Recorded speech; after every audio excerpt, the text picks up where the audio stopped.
नमस्कार, मैं उत्कर्ष प्रताप सिंह और आप देख रहे हैं टीवी9 भारतवर्ष। नेपाल में इस वक्त हालात बद से बदतर हो चले हैं। नेपाल के प्रधानमंत्री ओली ने इस्तीफा दे दिया है और वहां के कई कैबिनेट मंत्री इस समय देश छोड़कर भागने की कवायद में जुटे हुए हैं। तो मेरे साथ मेरे सहयोगी अरुण मेरे साथ स्टूडियो में मौजूद हैं। उनसे चर्चा करेंगे कि आखिर नेपाल में ऐसे हालात क्यों बने, नेपाल अभी भी क्यों जल रहा है और आगे नेपाल और कितना जल सकता है। तो अरुण भाई, सबसे पहले तो मैं आपसे ये पूछना चाहूंगा कि ये जो नेपाल में हालात बने हैं, रातों रात पूरे समीकरण बदल गए, पूरा देश जल उठा, ये ऐसा क्यों हुआ? क्या ये अचानक हुआ या फिर एक प्लान चल रहा था धीरे धीरे? बिल्कुल, कोई भी अगर इवेंट होता है तो कोई भी चीज़ अचानक हो ये बहुत मुश्किल होता है। उसके पीछे फैक्टर्स होते हैं, वो हिडन फैक्टर होते हैं या फिर जो हमारे सामने दिख रहे हैं हमें वो वाले फैक्टर्स होते हैं। नेपाल स्पेसिफिक अगर बात करूं तो लगातार जो है टेंशन्स थी।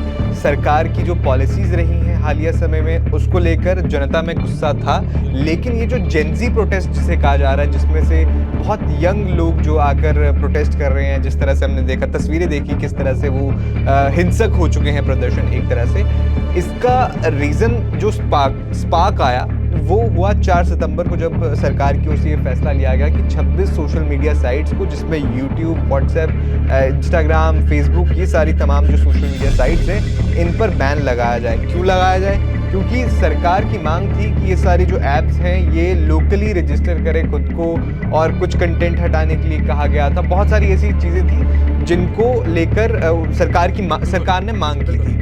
अच्छा अरुण भाई, आपसे एक छोटी सी चीज़ मैं यहाँ पर पूछना चाहूँगा। आप हमारे यहाँ इंटरनेशनल मामले भी देखते हैं, तो एक जो चीज़ मुझे यहाँ पे पॉइंट आउट करी वो ये करी कि जितनी भी ऐप्स बैन करी गई उसमें से मोस्टली सारी ऐप्स यूएसए की थी और जिसे छोड़ दिया गया टिकटॉक वो चाइना की थी। तो ये यूएसए वर्सेस चाइना का जो टसल है, क्या वो भी कोई पार्ट प्ले कर रहा है नेपाल के इस जलने में? देखिए वो देखिए, अगर हम केपी शर्मा ओली सरकार की बात करें और उनका ऐतिहासिक झुकाव किस नेशन की तरफ रहा है, वो हमने देखा है चीन की तरफ उनका जो है, क्योंकि वो खुद कम्युनिस्ट पार्टी, उनकी जो पार्टी है वो खुद कम्युनिस्ट पार्टी है और बिल्कुल चीन के साथ उनके रिश्ते अच्छे रहे हैं। लेकिन ये स्पेसिफिक जो विवाद था, वो जितनी भी ऐप्स थी, चाहे 26 की 26 जो भी ऐप्स हैं या साइट्स हैं, वो जब उन्होंने बैन लगाने का फैसला लिया तो जो जितने भी लोग थे या युवा थे, उन्होंने इसे इस तरह से देखा कि एक तानाशाही मूव की तरह देखा कि इंफॉर्मेशन की स्प्रेड को, कि किसी तरह से इंफॉर्मेशन आना या सरकार के खिलाफ विरोध की आवाज़ों को दबाने का प्रयास देखा गया। और भाई, मुझे लगता है कि आज के टाइम पे सोशल मीडिया सिर्फ एक कनेक्टिविटी की चीज़ नहीं रह गई है। सोशल मीडिया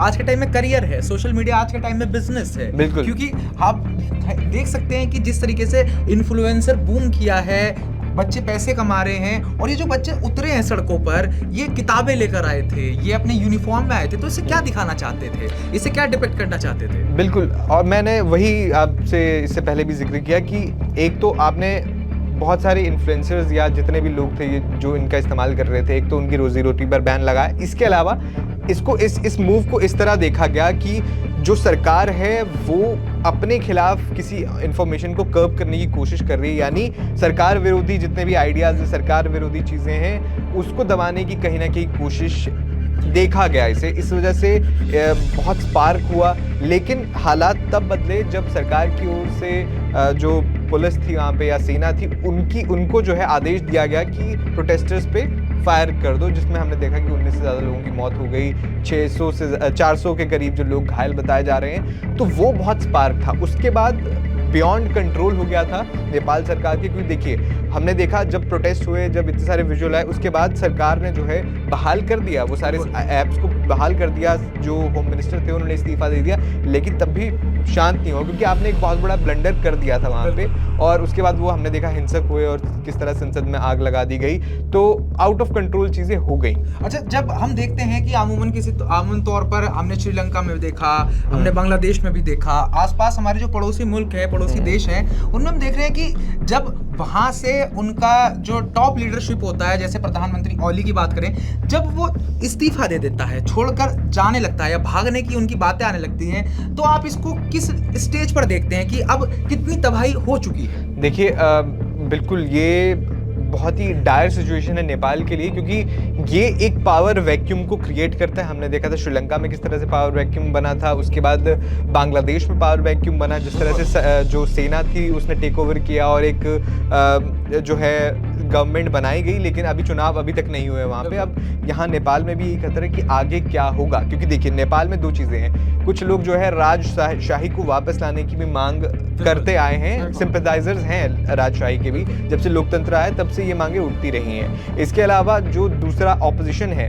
वो भी लगातार ओली सरकार पे हमलावर रहा है, और ऑपोजिशन में कौन है? आपकी नेपाली कांग्रेस है, जो कि जिसके टाइज इंडिया से बेटर हैं। अगर मैं इंडिया के लिए देखूं ये सिचुएशन ओवरऑल, तो इंडिया के लिए एक बेटर सिचुएशन है। हालांकि इंडिया ने जो है कहा है कि इस तरह की गतिविधियों का बिल्कुल विरोध होता है और इस तरह की चीजें नहीं होनी चाहिए। अहिंसा परमो धर्म तो हम कहते ही आ रहे हैं। लेकिन अगर मैं एक स्ट्रेटेजिक पॉइंट ऑफ व्यू से देखूं तो देखिए, अगर इस सत्ता से जाने के बाद, ओली सरकार के सत्ता से जाने के बाद अगर कोई सरकार आती है, मान लीजिए अगर नेपाली कांग्रेस वापस सत्ता में आती है, दोबारा इलेक्शंस भी होते हैं, या फिर राजशाही वापस आती है, दोनों ही सरकारों को जो है प्रो इंडिया माना जाएगा और चीन के लिए कहीं ना कहीं ये दिक्कत वाली बात हो जाएगी। बिल्कुल। तो अभी जो भी कुछ नेपाल में चल रहा है, अगर हम उसे ग्लोबली देखें तो चाइना का कहीं ना कहीं नुकसान होता हुआ यहाँ हम देख सकते हैं, या कह सकते हैं कि चाइना कहीं ना कहीं लैग कर रहा है चीन का, या बिल्कुल यहाँ पे चीन के लिए थोड़ी समस्या पैदा हो सकती है। क्योंकि देखिए, हमने देखा हिस्टोरिक टाइज इंडिया और नेपाल के हिस्टोरिकली टाइज अच्छे रहे हैं, लेकिन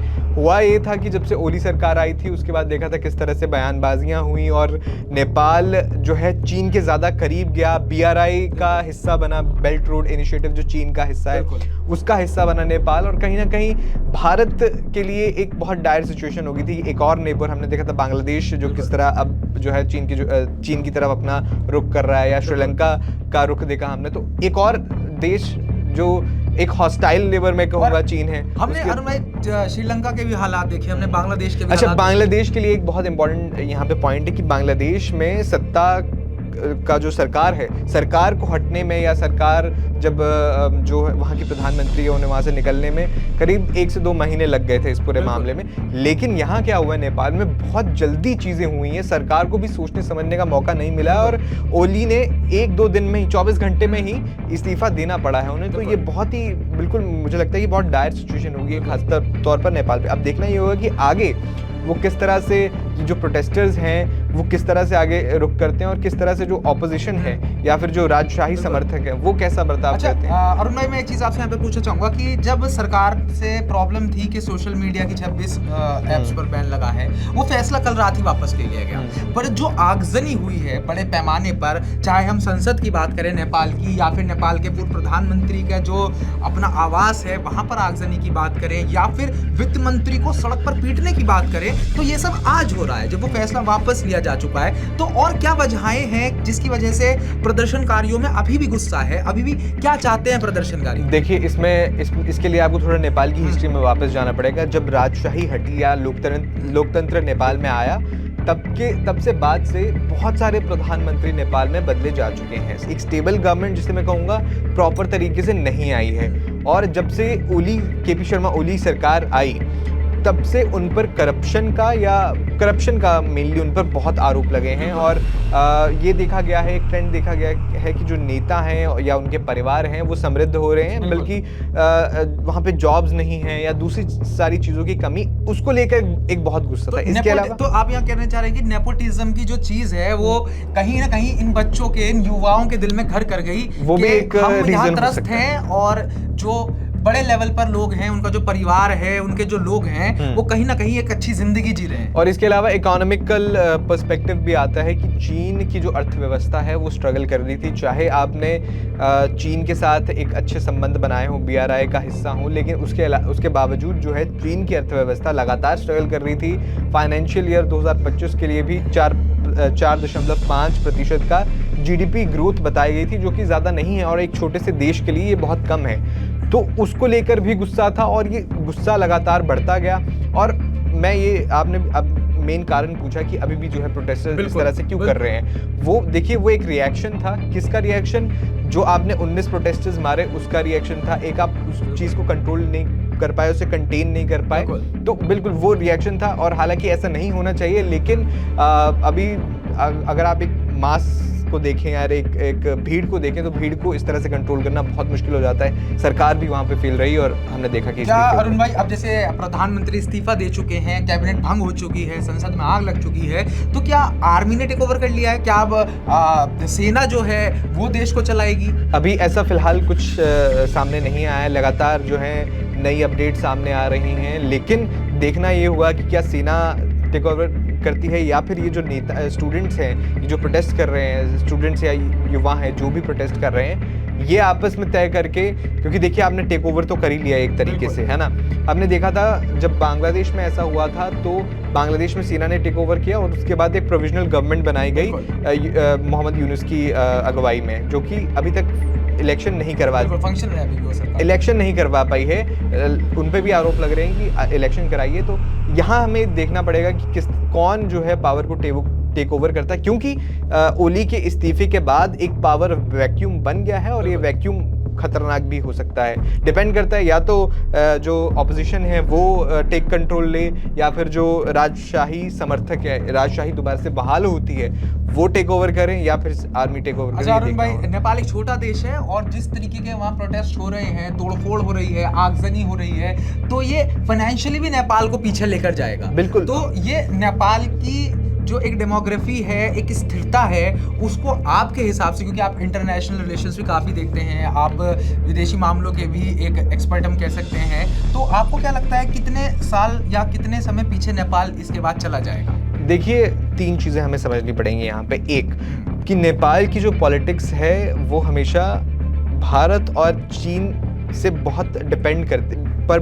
करती किस तरह की सरकार से रिलेशन रहता है। देखिए, अगर आप नेपाली कांग्रेस अगर वहाँ पे सत्ता में होती है तो भारत से रिश्ते अच्छे रहे हैं हमेशा, और जब हमने देखा कि कम्युनिस्ट पार्टी वहाँ पे सत्ता में रही है तो चीन से अच्छे रहे हैं रिश्ते।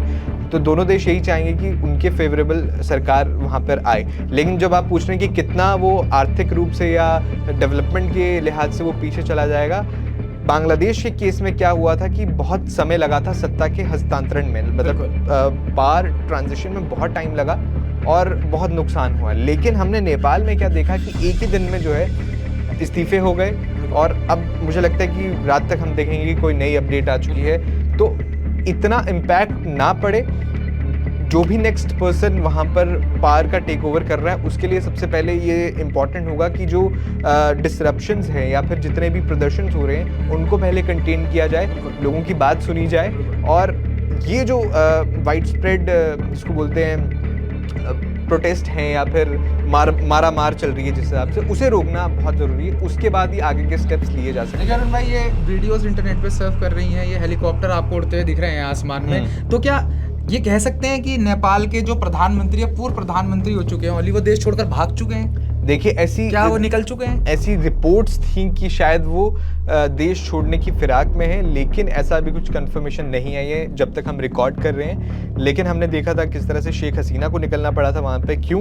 क्योंकि जो प्रोटेस्टर थे वो उनकी जान के पीछे पड़े थे, इस वजह से उन्हें वहाँ से निकाला गया या बहुत निकलना वो हो गया था। लेकिन अभी केपी शर्मा ओली के बारे में ऐसा कुछ कहा नहीं सकता, लेकिन ऐसी रिपोर्ट सामने आ रही हैं कि वो शायद देश छोड़ने की फिराक में है। क्यों? क्योंकि सेफ्टी बहुत इंपॉर्टेंट है, क्योंकि जब इस तरह का कोई मास मूवमेंट होता है तो सबसे पहला नेता ही पकड़ा जाता है और उसके साथ क्या किया जाएगा ये कुछ कहा नहीं जा सकता। तो सेफ्टी का कंसर्न होता है, तो मुझे लगता है कि कुछ भी हो सकता है फिलहाल। अच्छा अरुण भाई, एक चीज तो चलिए हो गया नेपाल में जो प्रोटेस्ट हुआ है ये सब, एक चीज बात कर लेते हैं यूथ पावर के ऊपर, जो एक युवा की शक्ति है। तो क्या अब इस दुनिया में जितने भी हुक्मरान हैं, जितने भी लोग ऊपर शीर्ष नेतृत्व में बैठे हैं, उन्हें समझ जाना चाहिए कि युवाओं को भी हमें समझना होगा, उनकी बातों को सुनना होगा और उन्हें भी उतना ही दायित्व, उतनी ही अपॉर्चुनिटीज देनी होंगी जो वो डिजर्व करते हैं। क्योंकि जिस तरीके का गुस्सा नेपाल में फूटा है, आज वहाँ है, कल दुनिया और देश कहीं भी किसी भी कोने में हो सकता है। बिल्कुल, हमने सिर्फ युवाओं की बात नहीं है, इन जनरल